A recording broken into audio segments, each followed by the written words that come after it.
नमस्कार, आप देख रहे हैं पब्लिक टाइम्स पूर्वांचल। मैं हूं हेमा। आइए जानते हैं देवरिया की खास खबरों को विस्तार से। जिला सैनिक कल्याण एवं पुनर्वास अधिकारी कर्नल डॉक्टर सुधाकर त्यागी ने जानकारी दी है कि पूर्व सैनिकों एवं उनके आश्रितों की व्यक्तिगत समस्याओं के समाधान हेतु जिला सैनिक बंधु की बैठक आयोजित की जा रही है। यह बैठक अपर जिलाधिकारी की अध्यक्षता में 16 दिसंबर 2025 को अपराह्न 2 बजे नवीन सभागार कलेक्ट्रेट देवरिया में आयोजित होगी। उन्होंने पूर्व सैनिकों एवं उनके आश्रितों से अपील की है कि वे निर्धारित तिथि को बैठक में उपस्थित हों और अपनी समस्या से संबंधित लिखित प्रार्थना पत्र की 3 प्रतियां अवश्य साथ लेकर आएं, ताकि उनकी समस्याओं का समुचित समाधान सुनिश्चित किया जा सके। सहायक श्रमायुक्त देवरिया स्कंद कुमार ने बताया कि प्रदेश को वर्ष 2027 तक पूर्णतः बाल श्रम मुक्त बनाने का लक्ष्य निर्धारित किया गया है। इसके तहत बाल श्रमिकों को शिक्षा से जोड़ने, उनके शारीरिक व मानसिक विकास को बढ़ावा देने और परिवार को आर्थिक रूप से सशक्त बनाने के लिए विभिन्न विभाग योजनाओं का लाभ उपलब्ध कराएंगे। उन्होंने व्यापारिक प्रतिष्ठानों, दुकानदारों, फैक्ट्री मालिकों, होटल, टेंट हाउस व अन्य सेवा योजकों से अपील की है कि 14 वर्ष से कम आयु के बच्चों को किसी भी कार्य में न लगाएं। साथ ही 14 से 18 वर्ष के किशोरों को खतरनाक कार्यों में लगाना प्रतिबंधित है। स्कंद कुमार ने बताया कि बाल श्रम कराना दंडनीय अपराध है, जिसके लिए 6 माह से 2 वर्ष तक की सजा या 20,000 से 50,000 रुपए का जुर्माना या दोनों प्रावधान है। पुनरावृत्ति पर कठोर कार्रवाई की जाएगी। उन्होंने आम जनता से अपील की है कि बाल श्रम दिखे तो श्रम विभाग या चाइल्ड हेल्पलाइन 1098 पर तुरंत सूचना दें। युवा कल्याण एवं प्रांतीय रक्षक दल विभाग देवरिया के तत्वावधान में पीआरडी का 77वां स्थापना दिवस आईटीआई ग्राउंड में आयोजित हुआ। जिला पंचायत अध्यक्ष पंडित गिरीश चंद्र तिवारी मुख्य अतिथि रहे, जिन्हें पीआरडी जवानों ने परेड सलामी दी। परेड में 3 पुरुष टोलियां और 1 महिला टोली शामिल हुई, जिनमें उत्कृष्ट प्रदर्शन करने वालों को सम्मानित किया गया। मुख्य अतिथि ने पीआरडी जवानों की भूमिका की सराहना करते हुए कहा कि वे पुलिस प्रशासन के साथ मिलकर शांति और सुरक्षा व्यवस्था बनाए रखने में महत्वपूर्ण योगदान देते हैं। कार्यक्रम में वॉलीबॉल और दौड़ प्रतियोगिताएं भी आयोजित हुई, जिनके विजेताओं को पुरस्कृत किया गया। सभी सहभागी जवानों को टी-शर्ट देकर सम्मानित किया गया। कार्यक्रम में आईटीआई प्रधानाचार्य, क्षेत्रीय युवा कल्याण अधिकारी निखिल आनंद सहित कई गणमान्य लोग उपस्थित रहे। मुख्य पशु चिकित्सा अधिकारी डॉक्टर अरविंद कुमार वैश्य ने कहा कि प्रदेश में बढ़ती ठंड को देखते हुए पशुओं की सुरक्षा अत्यंत आवश्यक है, क्योंकि शीतलहर से दूध उत्पादन घट सकता है, बच्चों की वृद्धि प्रभावित हो सकती है और लापरवाही पर पशु मृत्यु की आशंका भी बनी रहती है। उन्होंने पशुपालकों से अपील की है कि पशु पक्षियों को खुले में न रखें, बल्कि शेड में सुरक्षित और ठंडी हवा से रोकने के लिए रोशनदान व दरवाजे को टाट या बोरे से ढक दें। बाड़े में जल भराव न होने दें और बिछावन के लिए पुआल या बुरादा उपयोग करें। पशुओं को ताजा पानी, संतुलित आहार और धूप अवश्य दें। जरूरत पड़ने पर अलाव जलाएं, लेकिन बच्चों को सीधी गर्मी से बचाएं। नवजात को तुरंत खीस पिलाने, मां को गुनगुना पानी देने और भेड़ बकरियों को पीपीआर टीकाकरण कराने की सलाह दी गई। यदि पशु में बुखार या कपकपी दिखे तो तुरंत चिकित्सक से संपर्क करें। आपदा से पशु मृत्यु पर राहत हेतु राजस्व विभाग से संपर्क किया जा सकता है।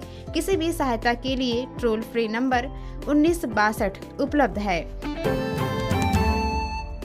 पुलिस अधीक्षक देवरिया संजीव सुमन के निर्देशन पर चल रहे अपराध नियंत्रण अभियान के तहत थाना श्रीरामपुर पुलिस ने चोरी की मोटरसाइकिल के मामले में 2 अभियुक्तों को गिरफ्तार किया है। अपर पुलिस अधीक्षक दक्षिणी सुनील कुमार सिंह के निर्देशन तथा क्षेत्राधिकारी भाटपर रानी अंशुमान श्रीवास्तव व थानाध्यक्ष डॉक्टर महेंद्र कुमार के पर्यवेक्षण में बीती रात संदिग्ध वाहनों की चेकिंग के दौरान मुखबिर की सूचना पर दोनों अभियुक्त अभिषेक सिंह व सरताज अली निवासी सिरसिया पवार को प्रतापपुर रोड से पकड़ा गया। उनके पास से चोरी की हीरो स्प्लेंडर मोटरसाइकिल बरामद हुई। बरामदगी के आधार पर मुकदमे में धारा 317 बीएनएस की बढ़ोतरी करते हुए आवश्यक विधिक कार्रवाई की जा रही है। पुलिस अधीक्षक देवरिया संजीव सुमन के निर्देशन पर चल रहे अपराध नियंत्रण अभियान के तहत थाना बरहज पुलिस ने गोवध निवारण अधिनियम से संबंधित मामले में वांछित व्यक्ति को गिरफ्तार किया है। अपर पुलिस अधीक्षक दक्षिणी सुनील कुमार सिंह के निर्देशन और क्षेत्राधिकारी बरहज राजेश कुमार चतुर्वेदी के पर्यवेक्षण में पुलिस ने मुखबिर की सूचना पर वांछित व्यक्ति मुकेश यादव निवासी रीवा सुल्तानपुर को बेलडाट मोड़ से पकड़ा। उसके विरुद्ध थाना बरहज में गोवध निवारण अधिनियम तथा धारा 11 पशु क्रूरता निवारण अधिनियम के तहत मामला दर्ज है। पुलिस द्वारा उसके खिलाफ नियमानुसार विधिक कार्रवाई की जा रही है। पुलिस अधीक्षक देवरिया संजीव सुमन के निर्देशन पर चल रहे अपराध नियंत्रण अभियान के तहत थाना भटनी पुलिस ने चोरी के मामले में वांछित अभियुक्त को गिरफ्तार किया है। अपर पुलिस अधीक्षक दक्षिणी सुनील कुमार सिंह के निर्देशन व क्षेत्राधिकारी भाटपर रानी अंशुमान श्रीवास्तव के पर्यवेक्षण में पुलिस ने मुखबिर की सूचना पर अभियुक्त प्रद्युम्न शर्मा निवासी बनरही को मणिनाथ इंटर कॉलेज नोनापार के पास स्थित मंदिर से गिरफ्तार किया। अभियुक्त के विरुद्ध थाना भटनी में बीएनएस के तहत मामला दर्ज था। पुलिस द्वारा उसके खिलाफ नियमानुसार अग्रिम विधिक कार्रवाई की जा रही है। महिला कल्याण विभाग द्वारा मिशन शक्ति फेज 5.0 के तहत 2 से 16 दिसंबर 2025 तक स्वावलंबन कैंप आयोजित करने के निर्देश दिए गए हैं। इसी क्रम में जिला प्रोबेशन अधिकारी के आदेश पर 11 दिसंबर को ग्राम पंचायत देवरिया मीर में हब फायर एम्पावरमेंट द्वारा स्वावलंबन कैंप आयोजित किया गया। कैंप में बच्चों और ग्रामीणों को नारी सुरक्षा, सम्मान और स्वावलंबन संबंधित जानकारी दी गई। 10 दिवसीय बाल विवाह मुक्त अभियान के तहत प्रतिभागियों को बताया गया कि बाल विवाह कुप्रथा है। कार्यक्रम में महिला कल्याण विभाग की विभिन्न योजनाओं जैसे कन्या सुमंगला योजना, Beti Bachao Beti Padhao, one stop centre, 1098 child helpline, 181 महिला हेल्पलाइन, निराश्रित पेंशन तथा रानी लक्ष्मीबाई महिला सम्मान कोष आदि के बारे में जागरूक किया गया। साथ ही सरकारी योजनाओं में आवेदन प्रक्रिया की जानकारी भी दी गई। पूर्व आईपीएस अधिकारी और आजाद अधिकारी सेना के राष्ट्रीय अध्यक्ष अमिताभ ठाकुर को लखनऊ पुलिस ने सीतापुर मोहाली बॉर्डर से गिरफ्तार किया। उन्हें देवरिया लाकर सीजीएम कोर्ट में पेश किया गया, जहां से 13 दिन की न्यायिक हिरासत में भेज दिया गया। कोर्ट जाते समय उनका वीडियो सोशल मीडिया पर वायरल हुआ, जिसमें वे इसे सुनियोजित साजिश बताते हुए स्वयं को निर्दोष बता रहे हैं। हालांकि इसकी स्वतंत्र पुष्टि नहीं हुई है। सूत्रों के अनुसार देवरिया पुलिस ने पहले उनसे पूछताछ की और मेडिकल परीक्षण के बाद कड़ी सुरक्षा में कोर्ट में पेश किया गया। कोर्ट में अमिताभ ठाकुर ने स्वयं मुकदमा लड़ने की इच्छा जताई और 40 मिनट का समय लेकर 8 पेज का लिखित पक्ष प्रस्तुत किया। उन्होंने कहा कि उन्हें आधी रात रास्ते से उठाकर गलत तरीके से गिरफ्तार किया गया है और 26 वर्ष पुराने सिविल विवाद को आधार बनाकर झूठा मुकदमा दर्ज किया गया है। उनकी पत्नी नूतन ठाकुर ने भी गिरफ्तारी पर अनहोनी की आशंका जताई। यह मामला वर्ष 1999 में देवरिया औद्योगिक क्षेत्र में नूतन इंडस्ट्रीज के नाम प्लॉट आवंटन से जुड़ा है, जिसे 2003 में कथित रूप से गलत दस्तावेजों के आधार पर बेचा गया। शिकायतकर्ता संजय शर्मा ने 7 नवंबर 2025 को धोखाधड़ी, जालसाजी और साजिश का आरोप लगाते हुए एफआईआर दर्ज कराई थी। इस प्रकरण में नूतन ठाकुर भी सह अभियुक्त हैं। मामले की अगली सुनवाई 23 दिसंबर को होगी। वरिष्ठ कोषाधिकारी अतुल कुमार पांडेय ने बताया कि राज्य सरकार द्वारा पेंशन से जुड़ी समस्याओं को जिला स्तरीय समाधान हेतु इस वर्ष भी पेंशनर्स दिवस आयोजित किया जा रहा है। कार्यक्रम 17 दिसंबर 2025 को दोपहर 12 बजे कलेक्ट्रेट के न्यू सभागार कक्ष देवरिया में होगा। उन्होंने सभी विभागाध्यक्षों, कार्यालयाध्यक्षों तथा पेंशनर्स एसोसिएशन देवरिया के अध्यक्ष और महामंत्री को सूचित किया है कि पेंशन संबंधी शिकायतों के प्रभावी निस्तारण के लिए उनकी उपस्थिति अनिवार्य है, जिससे पेंशनरों की समस्याओं का समयबद्ध समाधान सुनिश्चित किया जा सके। मुख्य चिकित्सा अधिकारी डॉक्टर अनिल कुमार ने धन्वंतरी सभागार में सामुदायिक स्वास्थ्य अधिकारियों के साथ गैर संचारी रोगों की स्क्रीनिंग को लेकर समीक्षा बैठक की। उन्होंने एनसीडी स्क्रीनिंग में बेहतर कार्य करने वाले सीएचओ की सराहना करते हुए 100% लक्ष्य पूरा करने के निर्देश दिए। सीएमओ ने कहा कि 30 वर्ष तथा उससे अधिक आयु के सभी व्यक्तियों की एनसीडी स्क्रीनिंग सुनिश्चित की जाए, जिसमें मधुमेह, उच्च रक्तचाप और मौखिक स्तन व गर्भाशय ग्रीवा कैंसर की जांच शामिल हैं। उनका उद्देश्य रोगों का समय पर पता लगाकर उपचार उपलब्ध कराना है।